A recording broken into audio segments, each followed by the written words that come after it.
Shri Jacob George, മുഖ്യമന്ത്രിയുടെ മൗനം കണ്ണൂരിൽ മൗന അനുവാദമാവുന്നുണ്ടോ? ഇതുവരെ മുഖ്യമന്ത്രി പരസ്യമായി പ്രതികരിക്കാൻ തയ്യാറായിട്ടില്ല.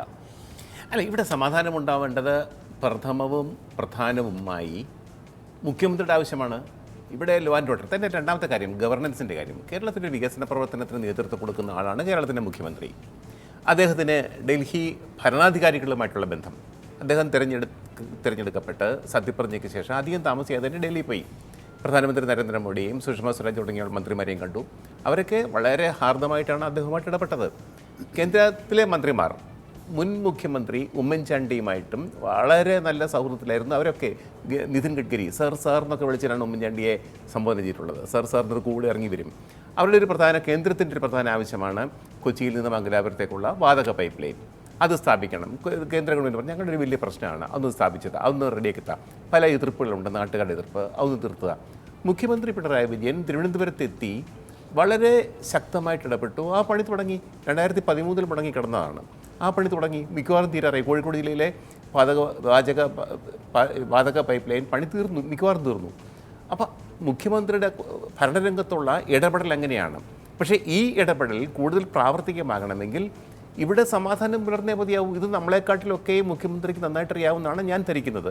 അതുകൊണ്ട് മുഖ്യമന്ത്രി ഇടപെടുക തന്നെ വേണം. അദ്ദേഹത്തിൻ്റെ മൗനം എനിക്ക് തോന്നുന്നില്ല അധികം കാലം മൗനം അവലംബിച്ചിരിക്കും തോന്നുന്നില്ല. അദ്ദേഹത്തിന് ബഹുമാനപ്പെട്ട വി മുരളീധരൻ പറഞ്ഞതുപോലെ മുഖ്യമന്ത്രിക്കും ഇതിനകത്തൊരു പോസിറ്റീവ് കാഴ്ചപ്പാടുണ്ട് എന്നാണ് എൻ്റെ വിശ്വാസം. മാത്രമല്ല മുഖ്യമന്ത്രി പല ആളുകളുമായിട്ടും കൂടിക്കാഴ്ച നടത്തുന്നതായാണ് വിവരവും. പല നീക്കങ്ങളും അത്തരത്തിൽ നടത്തിയിട്ടുമുണ്ട്. പക്ഷേ RSS BJP നേതൃത്വവുമായുള്ള ഒരു ചർച്ച നേരിട്ടുണ്ടായിട്ടില്ല. അതാണ് അവിടുത്തെ ആശയക്കുഴപ്പമായി നിലനിൽക്കുന്നത്. അത് ശരിക്കും പറഞ്ഞാലുണ്ടല്ലോ മഞ്ജുഷേ, പോലീസിനെ ശക്തിപ്പെടുത്തണം. പോലീസ് അവിടെ ശക്തമായിട്ട് നിഷ്പക്ഷമായിട്ട് ഇടപെടണം. ഇപ്പം CPM ഗവൺമെൻറ് ഭരിക്കുമ്പോൾ CPMകാരെ മാത്രം സംരക്ഷിച്ച പോരാ പോലീസ്. അവിടുത്തെ പോലീസിന് മുമ്പ് എനിക്കറിയാം, ഞാൻ ഇന്ത്യ ടുഡേയിലായിരുന്നപ്പം ഞാൻ നേരത്തെ പറഞ്ഞുവല്ലോ. അപ്പോൾ ഞാനൊരു ദിവസം അവിടുത്തെ ഒരു SPയുമായിട്ട് അവിടുത്തെ പോലീസ് ക്യാമ്പിൽ വെച്ചാണ് സംസാരിച്ചത്. ഈ സംഘടനയെക്കുറിച്ച് ചോദിച്ചപ്പോൾ പറഞ്ഞു ഞങ്ങൾ പിടിച്ചാൽ 2 കൂട്ടരെ നല്ല 12 അടി കൊടുക്കും, ശരിക്കും അടിക്കും. ഇതുപോലെയുള്ള സംഭവം നടക്കുമ്പോൾ, വർഗീയ കലാപം നടക്കുമ്പോൾ പോലീസിൻ്റെ ശക്തിയാണ് ആവശ്യം. ശക്തമായിട്ട് പോലീസ് ഇടപെട്ട് അടിച്ചമർത്തുക തന്നെ വേണം. എങ്കിൽ സമാധാനം പുനഃസ്ഥാപിക്കാനുള്ള പ്രഥമവും പ്രധാനവുമായ പോംവഴി ശക്തമായ പോലീസിൻ്റെ ശക്തമായ ഇടപെടലാണ്. ശ്രീ മുഹമ്മദ് റിയാസ്, ഇപ്പോഴും താങ്കൾ മറുപടി പറഞ്ഞില്ല. RSS നേതൃത്വത്തിൻ്റെ ഈ പ്രസ്താവന, അതായത് നേരത്തെയും RSS നേതൃത്വം ഇതേ നിലപാട് തന്നെയാണ് എടുത്തത്. കോടിയേരി ബാലകൃഷ്ണനുള്ള മറുപടി ആയിട്ടല്ല ഇപ്പോൾ പറയുന്നത് എന്ന് ശ്രീ വി മുരളീധരൻ വ്യക്തമാക്കി കഴിഞ്ഞു. ചർച്ചയ്ക്ക് തയ്യാറാണെന്ന കാര്യം. ഒപ്പം സതീശൻ പാച്ചേനി പറഞ്ഞത് മുഖ്യമന്ത്രിയുടെ മൗനാനുവാദം എന്ന രീതിയിൽ. അല്ല, സതീശൻ പാച്ചേനി പറഞ്ഞതിന് മറുപടി പറഞ്ഞിട്ട് നിങ്ങൾ ചോദിച്ച ആദ്യ ചോദ്യത്തിന് മറുപടി പറയാം. സതീശൻ പാച്ചേനി ഇത് പറയുമ്പോൾ എനിക്ക് ചിരിയാണ് വരുന്നത്. ശ്രീ ജേക്കബ് ജോർജ് ഈ ചർച്ചയിൽ പങ്കെടുക്കുന്നുണ്ട്. DCC ഓഫീസിൽ ബോംബ് നിർമ്മാണം എങ്ങനെയാണ് നടത്തിയെന്നൊക്കെ അദ്ദേഹത്തിന് നന്നായിട്ട് അറിയാം. അദ്ദേഹം അന്ന് മാധ്യമപ്രവർത്തനം നടത്തുന്നതാണ്. സതീശൻ പാച്ചേനിയുടെ ഒരു നേതാവുണ്ട്, പേര് ഞാൻ പറയുന്നില്ല, കണ്ണൂരിലെ മുൻ MP. നേരത്തെ ഒരു ചാനൽ ചർച്ചയിൽ പങ്കെടുത്ത് കണ്ണൂരിലെ കൊലപാതകവും അക്രമത്തെക്കുറിച്ച് വല്ലാതെ പ്രസംഗിച്ചു. ഞാൻ ഒറ്റ കാര്യം അദ്ദേഹത്തോട് പറഞ്ഞിട്ടുള്ളൂ, അത് തന്നെ സതീശൻ പാച്ചേനിയോട് പറയാൻ ആഗ്രഹിക്കുന്നത്. പുലിമുരുകൻ സിനിമയെക്കുറിച്ച് മോഹൻലാലിനും അതിൻ്റെ സംവിധായകനും ആധികാരികമായി പറയാൻ പറ്റുന്നത് പോലെ ഇദ്ദേഹത്തിന് കൊലപാതകത്തെക്കുറിച്ച് പറയാൻ വേണ്ടി പറ്റും, കോൺഗ്രസിൻ്റെ മുൻ MP-ക്ക്. അതുകൊണ്ട് അതിനെക്കുറിച്ച് ഞാൻ പറയുന്നില്ല എന്ന്. കോൺഗ്രസ് ഇതിലെടുത്ത സമീപനം എന്താ? ഞാനിപ്പോൾ സമയക്കുറവ് കാരണം പറയുന്നില്ല. സ്വന്തം പാർട്ടിക്കാരെ വെട്ടിക്കുത്തി കൊലപ്പെടുത്തുന്ന കോൺഗ്രസ് കണ്ണൂരിൽ എത്ര രാഷ്ട്രീയ കൊലപാതകം നടത്തി?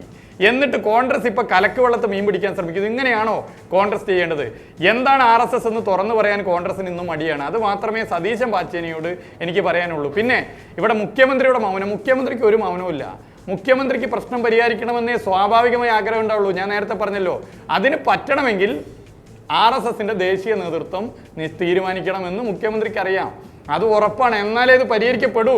വളരെ ആത്മാർത്ഥമായി ഈ വിഷയം പരിഹരിക്കപ്പെടണമെന്ന് കേരളത്തിലെ ജനങ്ങൾ ആഗ്രഹിക്കുന്ന വികാരത്തിലാണ് സർക്കാരും മുഖ്യമന്ത്രിയും CPIM ആത്മാർത്ഥമായി ഈ പ്രശ്നത്തിന് പരിഹാരം കാണണം. അതിൻ്റെ വിഷയത്തിൻ്റെ പരിഹാരം എന്തെന്നാണ് ഞാൻ നേരത്തെ പറഞ്ഞത്. അത് ഞാൻ ആവർത്തിക്കുന്നില്ല. RSS ദേശീയ നേതൃത്വം, കേന്ദ്ര ഗവൺമെന്റിന്റെ മന്ത്രിമാർ കുറെ കൂടി പക്വതയോടുകൂടി ഈ വിഷയത്തെ കൈകാര്യം ചെയ്യണം. ശ്രീ സതീശൻ പാച്ചേനി, താങ്കൾ ടെലിഫോൺ ലൈനിലുണ്ടെങ്കിൽ ഒരു തരത്തിൽ പറഞ്ഞാൽ ശരിയല്ലേ? കോൺഗ്രസ് നേതൃത്വം എന്താണ് കാണിക്കുന്നത്? ഇപ്പോൾ ക്രമസമാധാന നില കണ്ണൂരിൽ ഭദ്രമല്ലെങ്കിൽ അത് കലക്കവെള്ളത്തിലുള്ള മീൻ പിടിക്കലായിട്ട് കോൺഗ്രസ് നേതൃത്വം കരുതുകയല്ലേ? നേരത്തെ കണ്ണൂരിൽ സമാധാന റാലിയും സമാധാന യോഗവും നിരാഹാരവും ഒക്കെ അനുഷ്ഠിക്കാറുണ്ട് കോൺഗ്രസ്സുകാർ. പക്ഷേ ഇപ്പോൾ കോൺഗ്രസ്സുകാർ ഇത്തരത്തിലുള്ള സമാധാന നീക്കങ്ങൾ നടത്തുന്നുണ്ടോ എന്ന്? അല്ല, മുഹമ്മദ് റിയാസ് എനിക്കൊരു ക്ലാസ് തന്നു. വളരെയധികം സന്തോഷത്തോടെ ഞാൻ സ്വീകരിക്കുകയാണ് ശ്രീ മുഹമ്മദ് റിയാസ്. ഇവിടെ ഈ കണ്ണൂരിലെ സാഹചര്യം ഈ സത്യത്തിൽ ഞങ്ങളുടെയൊക്കെ മനസ്സിൽ തീക്കനലാണ്. അത് BJP-കാരൻ കൊല്ലപ്പെട്ടാലും CPM-കാരൻ കൊല്ലപ്പെട്ടാലും ഇപ്പോൾ അടുത്ത് കൊല്ലപ്പെട്ട രണ്ടുപേരും CPM-ന്റെ Shri Mohanan local committee member, BJP-യുടെ അനുഭാവി ജമിത്ത്, രണ്ടുപേരും ഞാൻ അറിഞ്ഞെടുത്തോളം, ഞാൻ പ്രാദേശികമായി കോൺഗ്രസ് പ്രവർത്തനം മനസ്സിലാക്കിയെടുത്തോളം രണ്ടുപേരും ഇന്ന് വരെ ഒരു അക്രമ പ്രവർത്തനത്തിലും പങ്കാളിയാകാത്ത, ആ രീതിയിലുള്ള ഒരു പ്രവർത്തനവും നടത്താത്തവരാണ്. അപ്പോ ഇതൊരു അജണ്ട വെച്ചുകൊണ്ട്, ടാർഗറ്റ് വെച്ചുകൊണ്ടുള്ള ഏറ്റുമുട്ടലല്ലേ? അത് നടക്കുമ്പോൾ സമാധാനം ഉണ്ടാക്കണമെന്ന് കോൺഗ്രസ് പാർട്ടി പറയുമ്പോൾ കലക്കുവെള്ളത്തിൽ മീൻ പിടിക്കലാണോ കേരളത്തിലെ ഒരു പ്രതിപക്ഷ രാഷ്ട്രീയ പ്രസ്ഥാനത്തിന് നേതൃത്വം കൊടുക്കുന്ന കോൺഗ്രസ് പാർട്ടി? ഇപ്പൊ റിയാസ് പിന്നെ എപ്പോഴും ചർച്ചയിൽ പറയുന്ന ഒരു കാര്യമാണ്, പണ്ടപ്പോ എവിടെ ബോംബ് കൊണ്ടുവച്ച്. ഞങ്ങൾ എന്തായാലും ബോംബ് ഉണ്ടാക്കാറില്ല. ഇവിടെ ബോംബ് ഉണ്ടാക്കുന്നതും ബോംബ് പൊട്ടി മരിക്കുന്നതും ഒന്നും കോൺഗ്രസ്സുകാരല്ല, BJP-കാരും CPM-കാരുമാണ്. പിന്നെ റിയാസിനും പിണറായി വിജയനും ഒക്കെ ആഗ്രഹം ഉണ്ടാവും സമാധാനം ഉണ്ടാക്കരുത്. നിങ്ങളുടെ മനസ്സിൽ വെച്ചാൽ പോരത്. കേരളത്തിലെ ജനങ്ങൾക്ക്, കണ്ണൂരിലെ ജനങ്ങൾക്ക് അത് ബോധ്യമില്ല. ബോധ്യമുണ്ടാകുന്നത് എങ്ങനെയാണ്? സംസ്ഥാനം ഭരിക്കുന്ന ഒരു മുഖ്യമന്ത്രിക്ക് എങ്ങനെ നാട്ടിൽ ക്രമസമാധാന പ്രശ്നം ഉണ്ടാകണമെന്ന് ആഗ്രഹിക്കാൻ കഴിയും? അത് ബാലിശമല്ലേ ഇത്തരത്തിലുള്ള വാദങ്ങൾ? അല്ല, ഇതൊക്കെ റിയാസും പിണറായി വിജയനും മനസ്സിൽ കൊണ്ട് നടന്നാൽ പോരല്ലോ. ഇത് പറയണ്ടേ, തുറന്ന് പറയണ്ടേ, സർക്കാരിന് ഒരു പ്രതിനിധിയെങ്കിലും പറയണ്ടേ, അക്രമം നിർത്തണം, ഞങ്ങളിതാ ചർച്ചയ്ക്ക് വിളിക്കുകയാണ്, നിങ്ങൾ എല്ലാവരും വരണമെന്ന്. അങ്ങനെ വാ തുറന്ന് റിയാസ് പറയുന്നുണ്ടോ? ഇപ്പോ ആര് പറയുന്നു? CPM പാർട്ടിയുടെ ആരെങ്കിലും പറയുന്നുണ്ടോ? അവരെന്താ പറയുന്നത്? മുഖ്യമന്ത്രി അങ്ങോട്ട് പോയി ഞങ്ങൾ ചർച്ചയ്ക്ക് അങ്ങനെയാണോ സാധാരണ ഒരു ഗവൺമെന്റിന്റെ ഭാഗത്തുനിന്നും അങ്ങനെയാണോ പറയേണ്ടത്? അത് പറയുമ്പോൾ ഞങ്ങൾ കരക്കുവെള്ളത്തിൽ മീൻ പിടിക്കുന്നു എന്ന് പറഞ്ഞ നാട്ടിനെ പട്ടിയാക്കിയിട്ട് എന്താ കാര്യമുള്ളത്? അതുകൊണ്ട് റിയാസെ ചിരിക്കണ്ട. താങ്കളുടെ സഹപ്രവർത്തകന്മാരടക്കം ഇവിടെ കൊല്ലപ്പെടുകയാണ്. ഒറ്റ സംശയം മഞ്ജുഷ, സതീശനോട് ഒരൊറ്റ സംശയം പറഞ്ഞോളൂ റിയാസ്. താങ്കളുടെ ക്ലാസ് കേരളത്തിന്റെ മുഖ്യമന്ത്രിയുടെ ആഗ്രഹം എന്താണ്? തന്റെ പൗരന്മാർ തീരണമെന്നാണോ?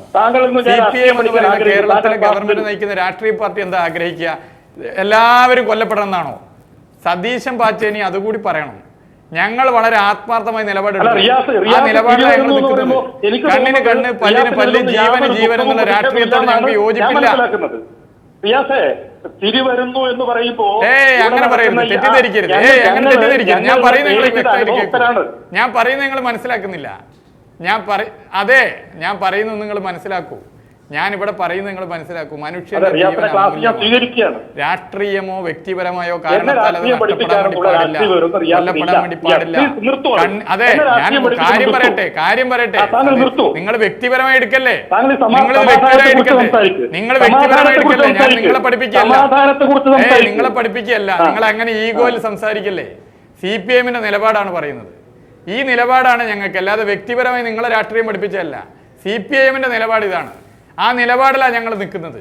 ഈ കുഴപ്പത്തിന് കാരണം RSS ദേശീയ കോൺഗ്രസിന് പറഞ്ഞുകൂടാ. RSS കുഴപ്പക്കാരാണ്. എന്താ കോൺഗ്രസ് പറയാൻ മടിക്കുന്നത്? ഇതാണ് എന്റെ സംശയം. നിങ്ങൾ എന്തിനാ ഈ മൃദു സമീപനം എടുക്കുന്നത്? ഇതാണ് എന്റെ സംശയം. ഇതാണ് നിങ്ങളുടെ പാർട്ടിക്കകത്തുള്ള സംശയം, നിങ്ങളുടെ സെക്യുലർ വോട്ടർമാരുടെ സംശയം. ഈ സംശയമാണ് ഉത്തരവിട്ടത്. നിങ്ങൾ എവിടെയുണ്ട് ഇന്ത്യയിൽ? ശരി, ഒരു ഇടവേള കൂടി വേണം. ശരി, തർക്കം മതി. ഇടവേളയ്ക്ക് ശേഷം ചർച്ച തുടരും.